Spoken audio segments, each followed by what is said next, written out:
अमित शाह गलत है, देशद्रोही है, गद्दार।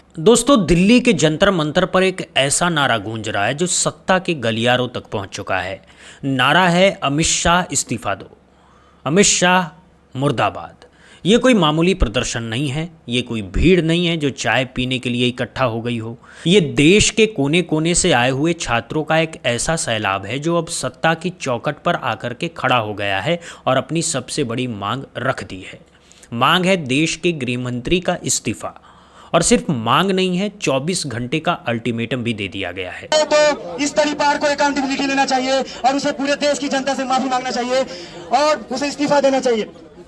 और जो बात हुई थी कि छात्रों पे एफआईआर नहीं होगा और सरकार इससे पीछे हट रही है और सरकार चाहती है कि हमें डरा देंगे। आपने हमें 20 को मारा था, उसके बाद हमने सड़कों पे उतर के मजबूती से आपकी सत्ता की ईंट से ईंट बजा दी थी।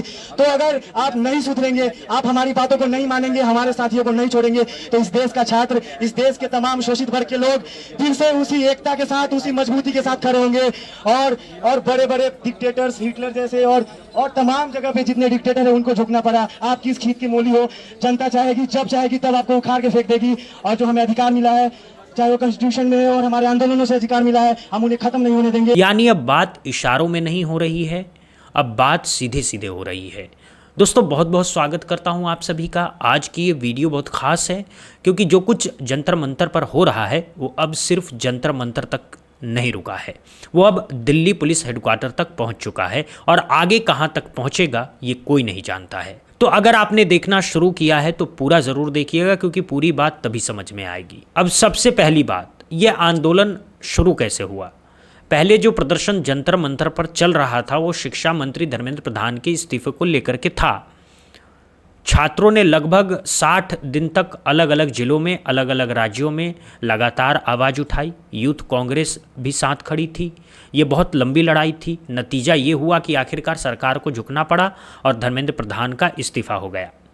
अब यहाँ से सरकार ने सोचा कि चलो अब मामला ठंडा पड़ जाएगा, एक इस्तीफा दे दिया, अब बच्चे घर लौट जाएंगे, स्कूल कॉलेज खुलेंगे, पढ़ाई शुरू होगी और सब कुछ पहले जैसा हो जाएगा। लेकिन यहीं पर सरकार से बहुत बड़ी गलतफहमी हो गई। छात्र समझ चुके थे कि असली गुनहगार सिर्फ शिक्षा मंत्री नहीं है, असली गुनहगार कोई और है जो पर्दे के पीछे बैठ करके आदेश दे रहा है और अब उस पर्दे को उठाने की बारी है।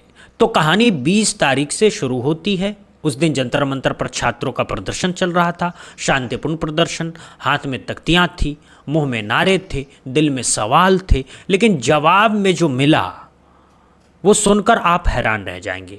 लाठियां चली, आंसू गैस चली और सबसे बड़ी बात, पैलेट गन तक चलाए गए। पैलेट गन का इस्तेमाल आमतौर पर बहुत गंभीर स्थितियों में किया जाता है, जब कोई बड़ा दंगा हो, कोई हिंसक भीड़ हो, लेकिन यहाँ तो निहत्थे छात्र थे। इनके हाथ में सिर्फ नारे थे, इनके पास सिर्फ आवाज़ थी और इस आवाज़ को दबाने के लिए पैलेट गन तक चला दी गई। एक छात्र एक्टिविस्ट ने बताया कि उन्होंने खुद देखा कि किस तरह एक छात्र के सिर पर पैलेट गन लगी हुई थी। ये इतना नकारा गृह मंत्री कुछ नहीं करता, सिर्फ लड़ाई दंगे करवाता है। गुजरात के गोधरा कांड करवाए, वो सोच रहे हैं जहां वो गोधरा कांड था गुजरात का, उसी तरह से हम हिंदू मुस्लिम करवा के बच्चों को आपस में लड़वा के हम राज करेंगे, ऐसा शासन नहीं चलने देंगे। छात्रों के सर पे जो कीलें ठोकी गई, मैंने खुद ने देखा, हमारा एक कैंप लगा था वहीं पे, हमने खुद ने देखा एक सर पे कीलें लगी हुई थी और यहाँ पे उनके चोटें आई हुई थी। तो हम इस देश में ये जो लोकतंत्र में छात्र आवाज़ उठा रहे हैं, अपना हक मांग रहे हैं, अपनी आवाज़ उठाने के लिए, उनकी आवाज़ दबाने के लिए गृह मंत्री अमित शाह के इशारों पे पुलिस ने जो छात्रों के साथ बर्बरता की है वो एक बहुत ही बड़ी निंदनीय है। हम अमित शाह से पूछना चाहते हैं, ये पैलेट गन किसने चलवाए, ये बिहार में AK-47 किसने चलवाई। अमित शाह को पूछना, गृह मंत्री आप है या कोई और है? गृह मंत्री कौन है इस देश का? ये जिम्मेदारी किसकी है? गृह मंत्री अमित शाह की बनती है या फिर इसकी धर्मेंद्र प्रधान की बनती है या कोई दूसरा है? अब इससे बड़ा मजाक क्या हो सकता है भाई, कि जो बंदूक सरहद पर होनी चाहिए वो देश के अंदर अपने ही बच्चों के सामने तानी जाए। और यहीं से एक बहुत सीधा सवाल उठता है, ये पैलेट गन किसने चलाई, ये AK-47 किसने तनवाई, ये लाठीचार्ज किसके आदेश पर हुआ। ये सारे काम गृह मंत्री के अंतर्गत होते हैं और गृह मंत्रालय के मुखिया कौन है? अमित शाह हैं, तो जिम्मेदार भी वही हैं। छात्रों का तर्क बहुत सीधा है, दिल्ली पुलिस केंद्र सरकार के अंतर्गत आती है, यानी सीधे गृह मंत्रालय के अंतर्गत। RAF भी केंद्र सरकार का हिस्सा है। तो अगर इन दोनों ने मिलकर के छात्रों पर बल प्रयोग किया तो या तो ये गृह मंत्री के आदेश पर हुआ या फिर गृह मंत्री की जानकारी के बिना हुआ। अगर आदेश पर हुआ तो सीधे जिम्मेदारी बनती है, अगर बिना जानकारी के हुआ तो इससे बड़ी अयोग्यता क्या होगी कि देश के गृह मंत्री को पता ही नहीं है कि उनकी पुलिस क्या कर रही है। दोनों ही स्थितियों में इस्तीफा तो बनता ही है। ये कोई राजनीति नहीं है, ये सीधा एक तर्क है। तो सरकार को लगता था कि धर्मेंद्र प्रधान का इस्तीफा हो जाएगा और सब लोग खुशी खुशी घर चले जाएंगे, लेकिन छात्रों ने कहा कि ये तो शुरुआत है, असली इस्तीफा तो अभी बाकी है। तब से जंतर मंतर पर अमित शाह के इस्तीफे की मांग शुरू हो चुकी है और ये मांग अब और तेज हो गई है। छात्रों की एक ही मांग है, शाह को इस्तीफा देना होगा, नरेंद्र मोदी को देश के युवाओं से माफ़ी मांगनी होगी और तब जाकर के ये आंदोलन खत्म होगा। इससे कम में कोई समझौता मंजूर नहीं है। इस बीच सरकार ने एक और गलती कर दी। पहले वादा किया था कि छात्रों पर कोई एफआईआर दर्ज नहीं होगी। ये एक तरह का समझौता था कि तुम प्रदर्शन कर रहे हो कर लो, लेकिन हम तुम्हें बदले में परेशान नहीं करेंगे। लेकिन बाद में सरकार अपने वादे से पीछे हट गई। एफआईआर होनी शुरू हो गई। जिसने आवाज़ उठाई उसे उठा लिया गया, जिसने सवाल पूछा उस पर मुकदमा दर्ज कर दिया गया। ये देख करके छात्र और भड़क गए हैं। उन्होंने कहा है कि सरकार हमें डराना चाहती है, लेकिन डर तो हमें उस दिन से नहीं है जब हमने 20 तारीख को लाठियां खाई और फिर भी सड़क पर टिके रहे। जब पैलेट गन का दर्द झेल लिया तो अब एफआईआर से क्या डरना। ये तो कागज़ के टुकड़े हैं, कागज़ के इन टुकड़ों से आंदोलन नहीं रुकते। इतिहास गवाह है, दुनिया भर के बड़े बड़े तानाशाहों को भी झुकना पड़ता है जब जनता एकजुट हो जाती है। हिटलर जैसे लोग भी नहीं टिक पाए। ये कौन सी बड़ी बात है। छात्र एक्टिविस्ट नेहा बोरा ने बहुत तीखी बात कही। उन्होंने कहा कि गृह मंत्री की स्पष्ट अनुमति के बगैर आरएएफ और दिल्ली पुलिस इस तरह के आदेश पालन कर ही नहीं सकती। मानते नहीं है कि होम मिनिस्टर के एक्सप्लिसिट परमिशन के बगैर इस तरीके के ऑर्डर्स आरएएफ ने कैरी आउट किए, दिल्ली पुलिस ने कैरी आउट किए। ये एक टेररिस्ट और क्रिमिनल स्टेट की निशानी है। किसी भी तरीके से ना दिल्ली में और ना देश भर के किसी भी राज्य में हम इस चीज को नॉर्मलाइज होने देंगे। देश भर में जो ये एंटी मुस्लिम और एंटी दलित विच हंट हो रहा है प्रोटेस्टर्स का, ये नहीं हो सकता है अगर explicit orders home minister Amit Shah से नहीं आए हैं इस तरीके के विच हंट को कैरी आउट करने के लिए। The commissioner of police of Delhi, the home minister of this country Amit Shah will not be allowed to escape without providing accountability for the pellet injuries to protect। ये बहुत भारी शब्द हैं, लेकिन जब आप ज़मीन पर देखेंगे कि क्या हो रहा है तो शब्द अपने आप हल्के लगने लगते हैं। इस बीच आंदोलन ने अपनी सीमाएं और बढ़ा ली। जंतर मंतर से आगे बढ़कर के छात्र दिल्ली पुलिस हेडक्वार्टर के सामने भी पहुंच चुके हैं और वहां से जो तस्वीरें आ रही है वो हिला देने वाली है। एक अकेली लड़की वहां पहुंचती है, उसके पास कोई हथियार नहीं, उसके पास कोई भीड़ नहीं, सिर्फ अपनी आवाज़ है, अपना गुस्सा है, अपना सवाल है। वो जाकर शाह के इस्तीफे की मांग करती है और जवाब में क्या मिलता है? पुलिस उसे बीच सड़क से डिटेन कर लेती है, बिना कोई कारण बताए, बिना कोई कागज़ दिखाए, बस उठा लिया।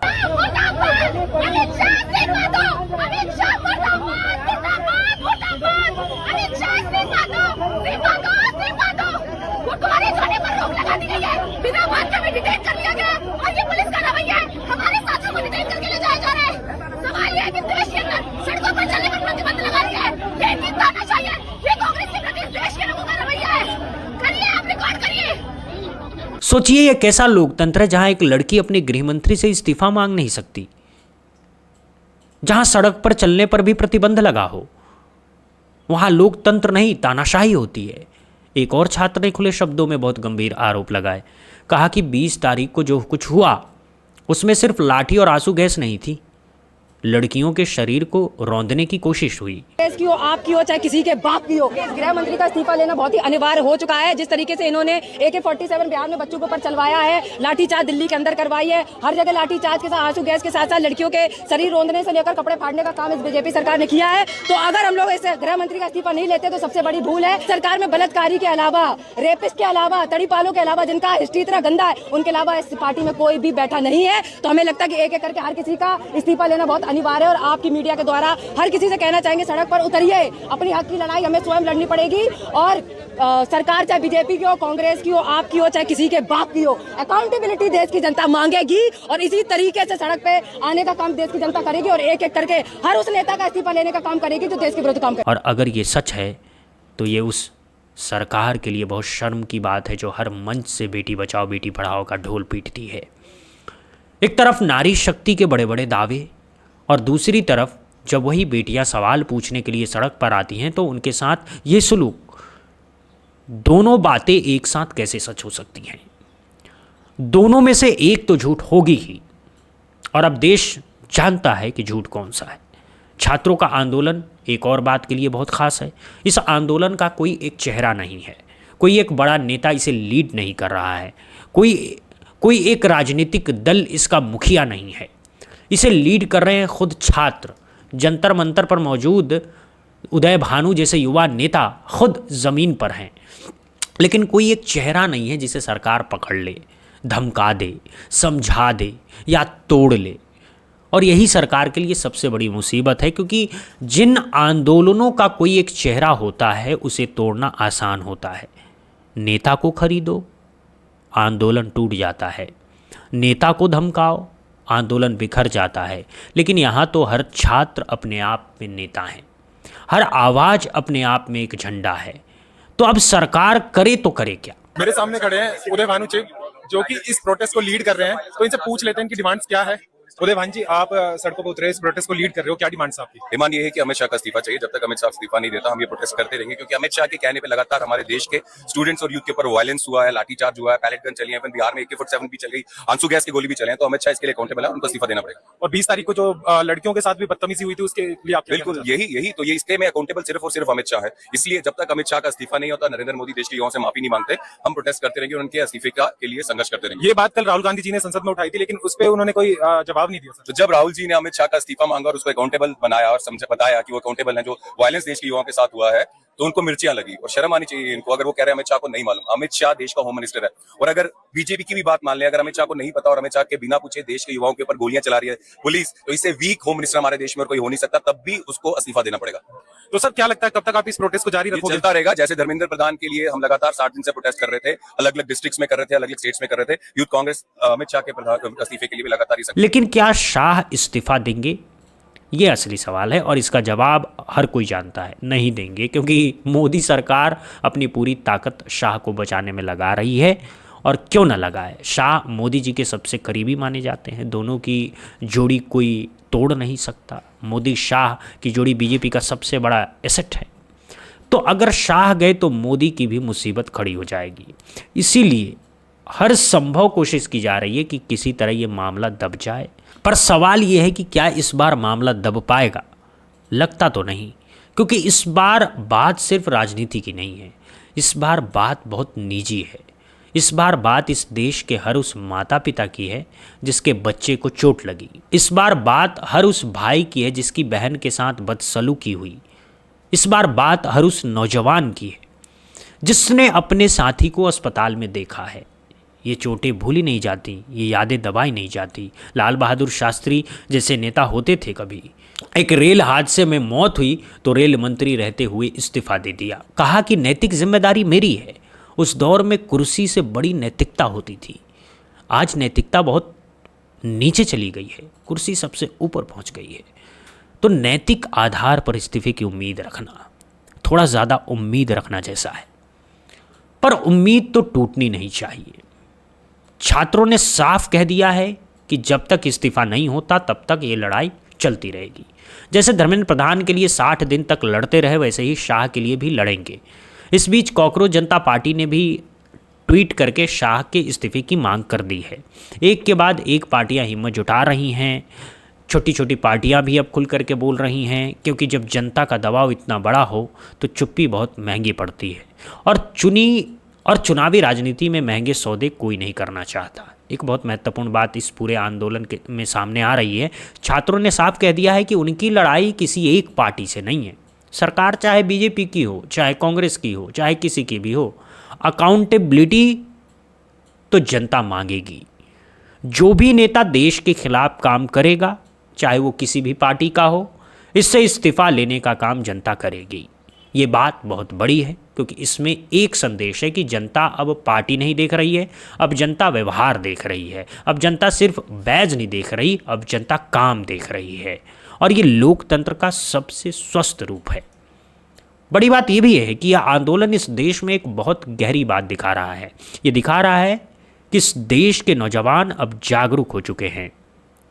अब वो सोशल मीडिया पर सिर्फ रील नहीं बना रहे, अब वो सड़क पर आ रहे हैं, अब वो सवाल पूछ रहे हैं, अब वो हिसाब मांग रहे हैं। और ये बदलाव सबसे बड़ा है, क्योंकि जब पूरी की पूरी एक पीढ़ी सवाल पूछने लगती है तो सत्ता को जवाब देना ही पड़ता है। देर से मिले या जल्दी, लेकिन जवाब आता ज़रूर है। बहरहाल ये आंदोलन कहाँ तक जाएगा ये तो वक्त बताएगा, लेकिन एक बात तय है, इस आंदोलन ने एक बहुत बड़ा संदेश दिया है। संदेश ये है कि इस देश की जनता को हल्के में मत लेना, खासकर इस देश के नौजवानों को हल्के में मत लेना। जिस दिन ये पूरी पीढ़ी एकजुट हो गई उस दिन कोई कुर्सी टिक नहीं पाएगी, चाहे वो कुर्सी कितनी भी बड़ी हो, चाहे उस पर बैठा शख्स कितना भी ताकतवर हो। कुर्सी तो कुर्सी होती है और जनता जनता होती है। कुर्सी बदलती रहती है, जनता कायम रहती है। तो इस आंदोलन को बहुत ध्यान से देखिए, क्योंकि ये आंदोलन इस देश की राजनीति में एक नए युग की शुरुआत है। एक ऐसा युग की जहां नौजवान सवाल पूछेंगे और सत्ता को जवाब देना पड़ेगा। एक ऐसे युग की जहां कोई भी कुर्सी हिसाब से ऊपर नहीं होगी।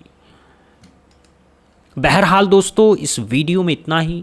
अब आप बताइए, आपको क्या लगता है, क्या शाह को इस्तीफा दे देना चाहिए? क्या आप छात्रों की मांग से सहमत हैं?